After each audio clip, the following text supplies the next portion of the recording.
and welcome to Dialogue. Well, in Zambia, on a three-nation tour through Africa, U.S. Treasury Secretary Janet Yellen accused China of being a barrier to concluding negotiations to resolve Zambia's significant debt problem. The Chinese embassy in Zambia responded that the U.S. should resolve its own domestic debt issues and not make groundless accusations against others. What is Zambia's debt crisis, and what has been China's role in helping to alleviate debt pressure, and how can Zambia and other African countries emerge from defaults? To find out, I'm joined by He Wenping, Senior Research Fellow at the Chinese Academy of Social Sciences, Joseph Gregory Mahoney, Professor of Politics at East China Normal University, and Hannah Ryder, Founder and CEO of Development Reimagined. That's our topic. I'm Xu Qinduo.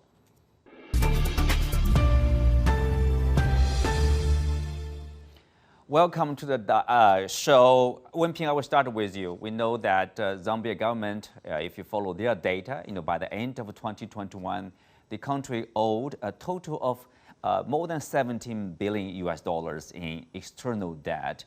About one third of that, come from Chinese creditors.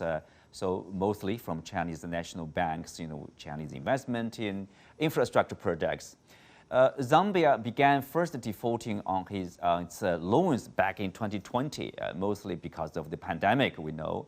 But the country's debt profile has been sinking in years before that. And so tell us, what are the factors, people probably have a different perspective on the country's inability to repay its debts, or why there are the debt problem in the first place? Well, yes, when we see the countries fell in the debt crisis, I think there are many, many reasons behind that. Some reasons from the country itself, some of the reasons, of course, from this international situation, this background. For example, like Zambia, unfortunately, serving as the first case, defaulting its debt. So, within the country itself, of course, those mismanagement, like some corruption, also you mentioned about, are the reasons. I think that the biggest reason also goes to the COVID-19, this pandemic, and also those raw material, the price. Like Zambia is the second biggest copper producer in Africa continent. So its a revenue majorly based on those income coming from those copper export. But during the past years, this raw material, including the copper, those prices has been dropped significantly. So this also a plus like tourist industry and also informal economy.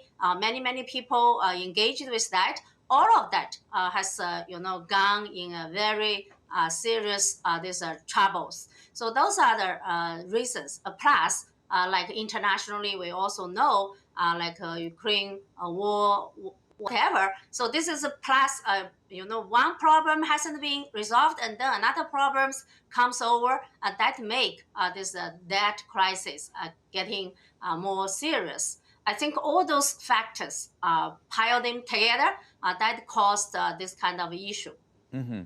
Professor Mahoney, of course, some people pointed to the former government of the country, citing mismanagement and fiscal policies, and the former president. That's the reason for the crisis. What's your take? Well, I'm going to agree with my colleague. There have been actually many allegations of corruption and poor governance by the former administration, with several leading critics branding him Zambia's worst president ever. Now, however much that may or may not be true, the problem certainly traces to a decline in copper prices. As was noted, Zambia depends heavily on copper exports, and as we know, copper prices are a barometer of the global economy. And when it defaulted in 2020, it was due to a collapse in global demand in copper and given declines in manufacturing globally. And after this, we've seen volatility in the global market, in the bond market, exacerbated by the conflict in Ukraine, which coincided with an energy crisis in Europe, which also depressed European manufacturing. Now, there's generally an inverse relationship between copper and natural gas prices. On top of this, we've had the U.S. raising interest rates, which made it more costly for countries like Zambia to service their debts. And we also have the issue that many Western and Indian commodity giants operating in Zambia are exempt from taxation due to previous IMF pressure.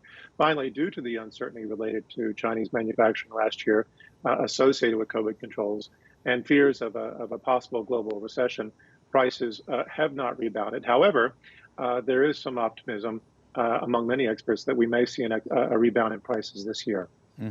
Partly because of the Chinese reopening and the expectation That's for right. economic recovery. Yeah. Yes, so Zambia did reach a new loan, let's say, from the International Monetary Fund, but it was conditional on that it will clarify all the debt issue with other creditors, including China and France and India, for example. And then there's we say there's a creditors committee, co-chaired by China and France. They have been talking with the Zambian side about restructuring about their loans and their debt issue. So under this G20 Common Framework Plan, this is quite new, Wenping. This is G20 Common Framework Plan, and Zambia is one of the first countries to be part of the plan. It could be an example, like to show how to resolve this debt issue. Yes, exactly. Because those, the debt issue, this default issue starts from Zambia in the African continent. Because we know, like Sri Lanka in the Asian countries also comes as the first. But now in the African continent, Zambia comes as the first. Now the Ghana in the Western African area now comes as the second. So if the Zambia debt issue can be resolved in a very good way, that will set a very good example for other countries that are facing the same challenges. Now they can, get some references. So this is a very important issue. But nowadays we heard like Treasury Secretary of the United States, Madame Yellen, she just accused China as the barrier for all those kind of negotiation process. I don't think it's fair enough. First of all, China, is not the member of the Paris Club. According to those Paris Club, those relevant regulations, and then there are some set of those standard criteria. But if China is not a member of that club, and then you cannot apply all those regulations saying goes on to to China, saying China the two are saying critical sticking points, and China stands in the middle.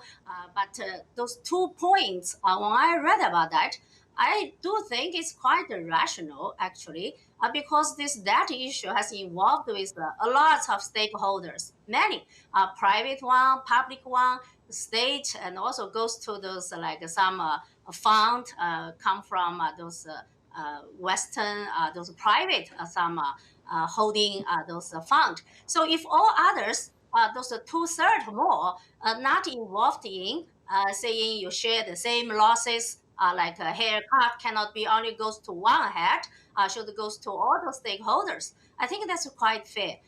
So now they seems pick China as the one standing out, saying you see the one sovereignty country and then holding the most of the debt. So that is the one should take all those responsibilities. So even this perspective, I don't think it's a rational and fair. Professor Mahoney, we know that based on the data, say like 35 to 50% of African nations' external debt comes from the private creditor, mostly from Western nations. Those from China account for about 12%. That's actually a much smaller percentage. But why China is singled out in this case by the U.S. As a barrier to reach a deal in terms of a restructuring of Zambia's debt? Well, in the case of Zambia, in fact, we have a private U.S. creditor, BlackRock, which is Zambia's largest bondholder.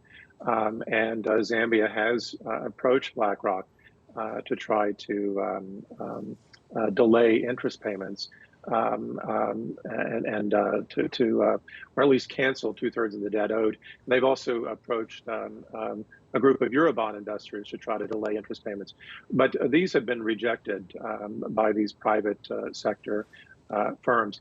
Now, why is it that Yellen has targeted China? I think simply because this is, the narrative that we see out of Washington, and Yellen herself.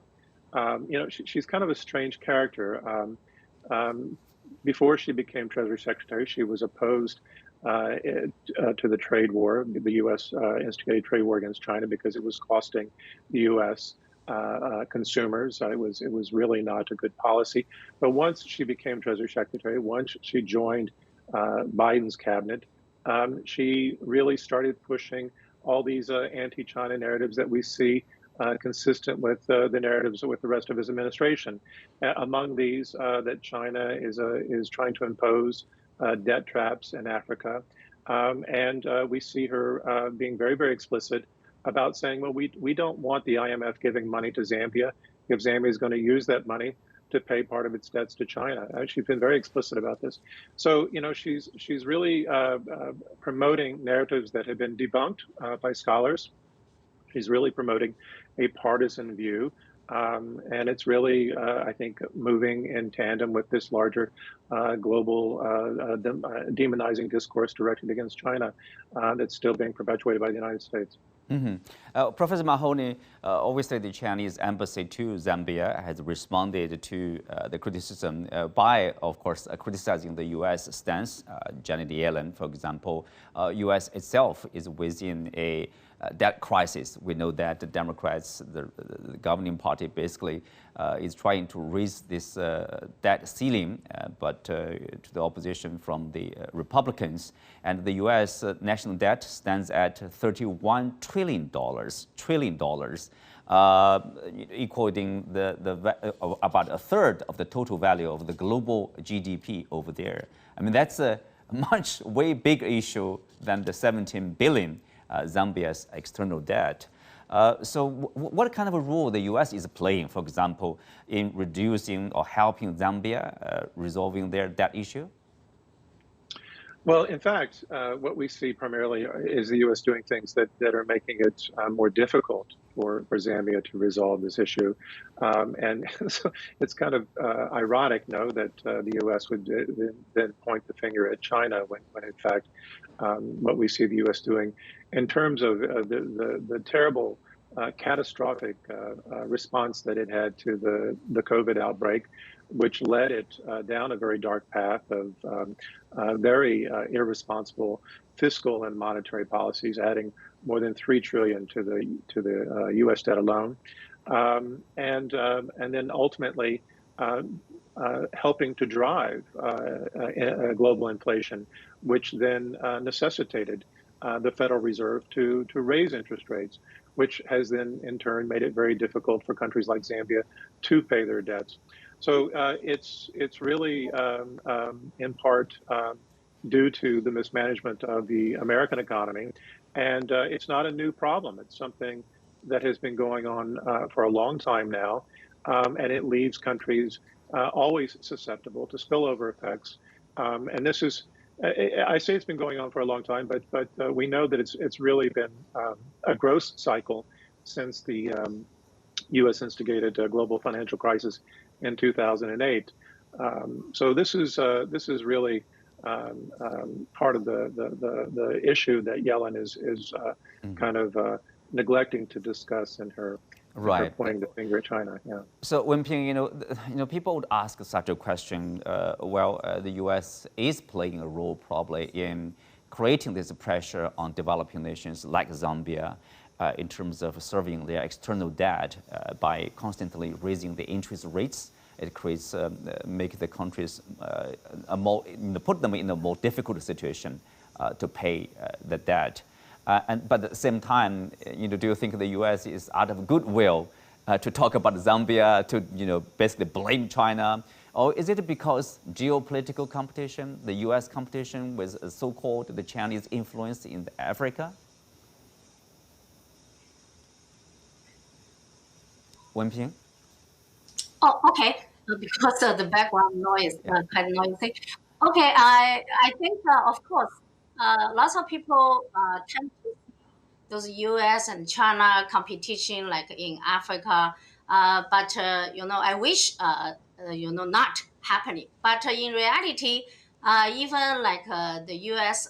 Treasury Secretary visiting Africa, even before she arrived in Zambia, actually many media analysts, including myself, we also foresee like her voice will be like this now what we have been hearing now.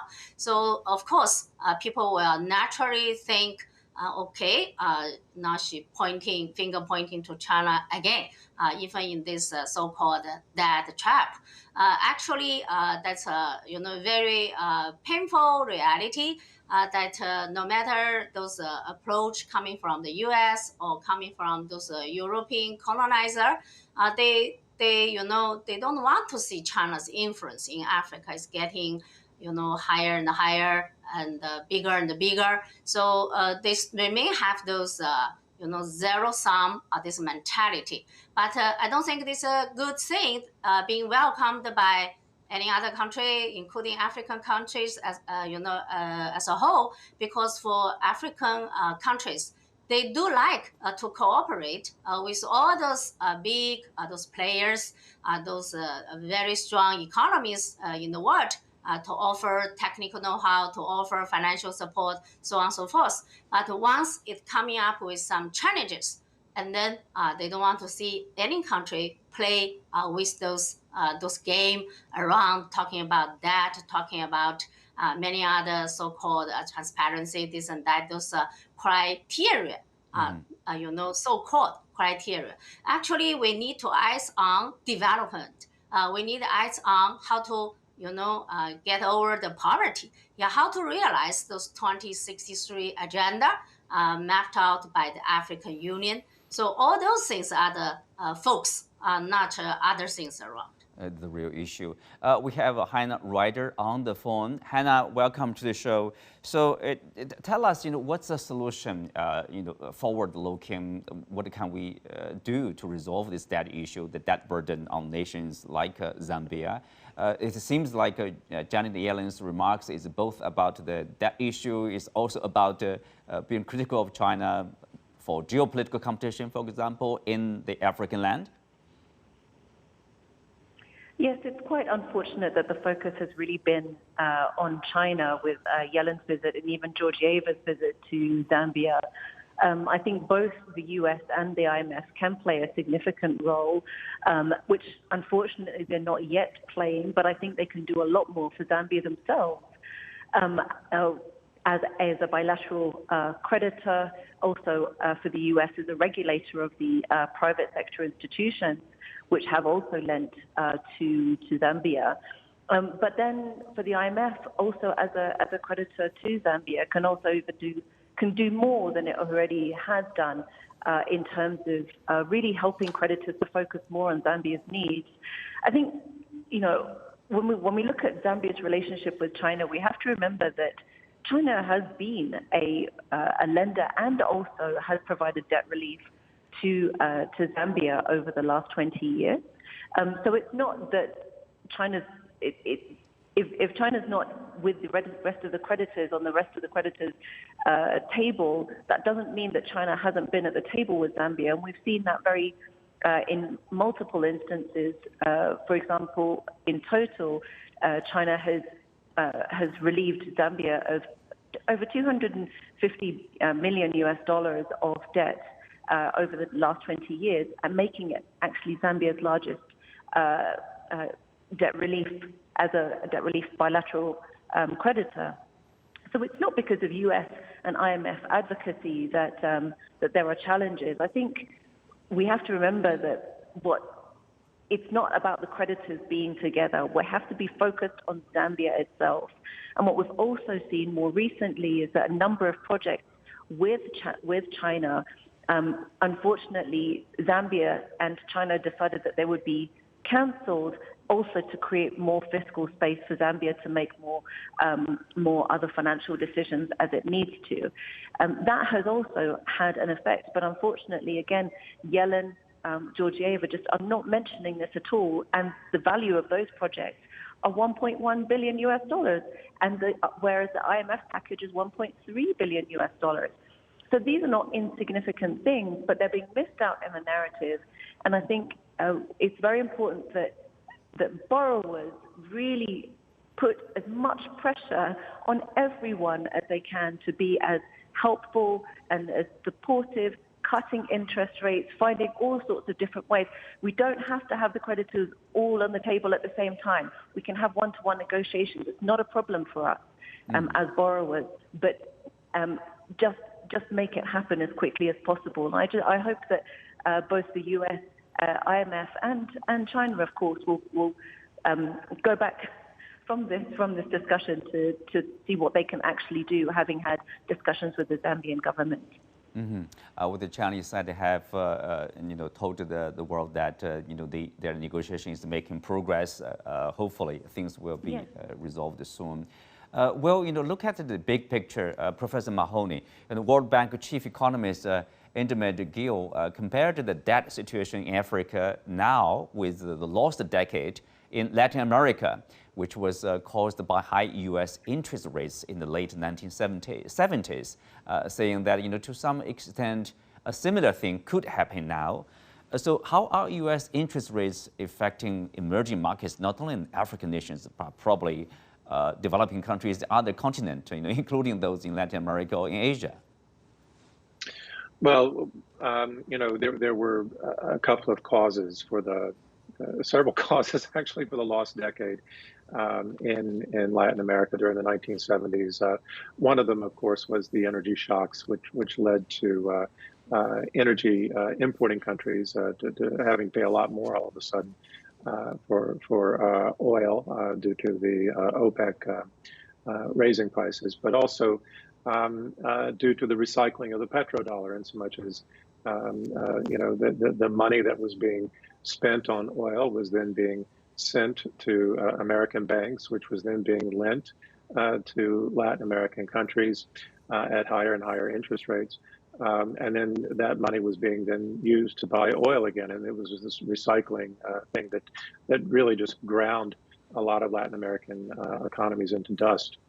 And that's kind of a concern. And again, with the backdrop of the energy crisis, which has hit Africa hard, not only hit hard because it's raised, in some cases, energy prices for some African countries dependent on imports, but also because it has depressed some manufacturing, especially in Germany and throughout Europe, that would otherwise be buying raw materials from Africa. Now, with U.S. interest rates rising, again, the main problem here is it makes it more difficult, more costly, not only to borrow money, but also to service those debts. And so this is again the spillover effect from raising interest rates. I might add, a lot of American scholars blame Yellen and Powell, the two Treasury Secretaries, Fed Reserve Chair people, for not doing enough to forestall the economic crisis that came to the United States, which had a lot of causes, including the failure to deal with COVID. So it's kind of ironic that we're now raising interest rates because of policies that are in part traced back to her, but are having these global spillover effects and placing countries like Zambia in the crosshairs, which she now pretends to care for. Yes. Speak of Latin America, also in the news, Chinese President Xi Jinping on Tuesday gave a video address at the 7th summit of the Community of Latin American and Caribbean states held in Argentina, where she said China takes CELAC as its key partner in enhancing solidarity among developing countries and furthering South-South cooperation. How is China's cooperation with Latin America and Caribbean countries delivering high-quality development? And what role do these countries play in promoting world peace amid today's geopolitical tensions? Let's continue our discussion on this part. Wenping, Presidency stated Latin America is a natural extension of the 21st century maritime Silk Road. That's back in 2017, I believe. And so far, 20 out of 24 countries in Latin America and the Caribbean are participating in Belt and Road Initiative infrastructure projects. And how popular is the initiative in this region, and what do people view, their development strategy with this Belt and Road Initiative here? Well, during the past year, I had lucky to give lectures like a Belt and Road Initiative to those Latin American countries, those human resources training group. So from what I heard from our members from those groups, they all has a very high interesting and enthusiasm to see more and more Latin American countries now being part of this BRI, this big family. So to their concern, they all need those like infrastructure, connectivity, how to promote the trade with China, and also to get in more and more China's investment in Latin American countries. So this is the common wish from them. I still remember the Argentina president when he took part in the Beijing Winter Olympic Game, that opening ceremony, and then following that opening ceremony, and he and his delegation immediately signed this BRI, this cooperation MOU with Chinese government to show their very interesting and high wishes to be on the same page with China's BRI. Yeah, Professor Mahoney, if you look at the summit, they addressed the issues like the U.S. sanctions, isolation on countries like Cuba, like Venezuela, and also the countries from Latin America and the Caribbean. They talked about their support for Argentina's sovereignty, claims on the Malvinas Islands, etc.